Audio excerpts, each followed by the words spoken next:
I found these two French nightstands literally in the dumpster. This is what it looked like before.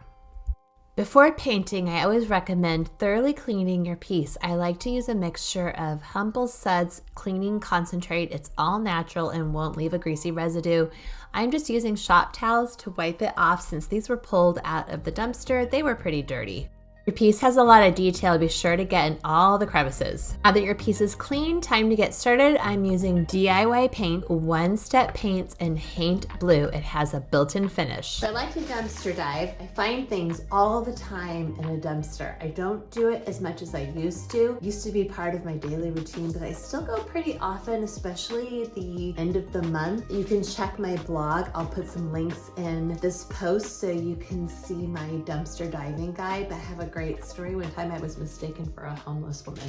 The DIY paint JRV type paints are one step. They have a finish built in and they come in these beautiful cottage colors and they are 100% natural like all DIY paint. I am using the Little Dipper brush. It's a small DIY paint brush. All the brushes are so soft and they hold a ton of paint and create a super smooth finish. So one time I got mistaken for a homeless lady. I was doing my usual dumpster dive in my minivan and I was loading furniture in. And this lady comes up to me and she asked me, do I need clothing? Do I need food? Do I need diapers? This piece had a laminate finish, but I'm going to show you how easy it was to paint with DIY paint. I'm using the Little Dipper for the entire project and it's been so easy. I like to go from one end to the other when I'm doing the top of a piece and then around the edges. When painting cabinet doors, I like to outline it and then work on the inside. You can do what works for you. I just find this way you don't miss any surfaces and you get a smooth finish. You can leave the drawers in when you're painting a project or pull them out. If you leave them in, I recommend that you pull them out and be sure to paint behind the drawer and any area around it. This way you don't finish your project and stand back and realize you skipped a spot.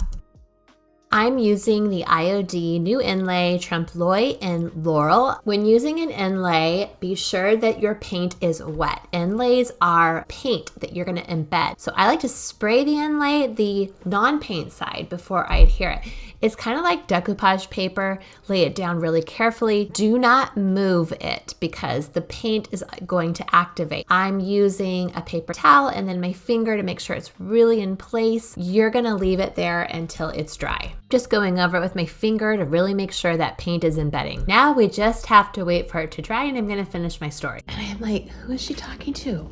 And I'm like, oh, she's talking to me. And then it dawned on me, she thought I was homeless. But it turned out really good because she said she's moving and she has a whole bunch of furniture that she was going to just get rid of. So moral of the story is just go and look grody. And hey, if you come across stuff that you don't need, I can guarantee there is somebody who is going to need some of that stuff. So take it what you can. Don't let it go to a landfill. The really cool thing about IOD inlays is you can reuse them. So they're different from transfers and that they are paint and actually sit in your wet paint and you can use them up to 3 times. So this particular inlay has a lot of different designs. I didn't want the nightstands to look exactly the same, so the drawer is the same, but the 2 panels have different designs on them.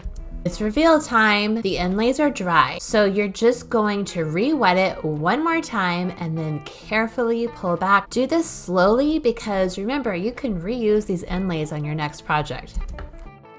And here you can see it's just a faint inlay, but it's the perfect addition to these French nightstands. And now I'm doing the panels and I'm going to repeat that process. You might need to wet them a few times, but just be patient and it'll come off.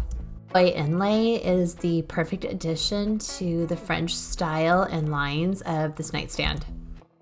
I wanted some petite little knobs that looked kind of vintage and I found these at Hobby Lobby on sale, so I'm just putting them in. I don't want anything too overpowering since the lines of this and overall feel is very dainty. Both nightstands are finished. I love this look. I love making over old things that were left for trash or just need a new life. Let me know what you thought in the comments and hopefully I taught you something new. If you like this, like and subscribe, and check out my blog, Berg-Redouxinteriors, where I have over 15 years of DIY projects and tutorials.